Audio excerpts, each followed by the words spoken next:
একটা সুন্দর মনোরম বিকেল। অজিত তার মেয়ে রিনাকে একটা গল্প শোনাচ্ছে, তার ছোটবেলার গল্প, এক মজার গল্প।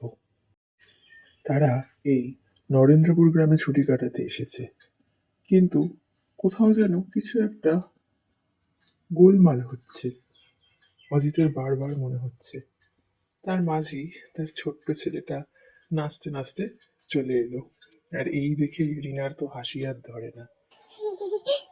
ছোট ছেলে রিঙ্কু নাচতে নাচতে সারা বাড়ি হাঁটতে থাকে, আর সে এক মজার কাণ্ড। রিনার তো হাসি আর ধরে না। হঠাৎই ধরফর করে ওঠে অজিত। এ কি?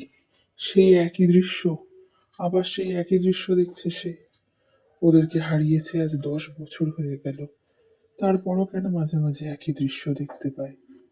কোথায় আছে তার দুই ছেলে মেয়ে? এই ভেবে এখনো তার বুকের ভেতরটা মোচড় দিয়ে ওঠে।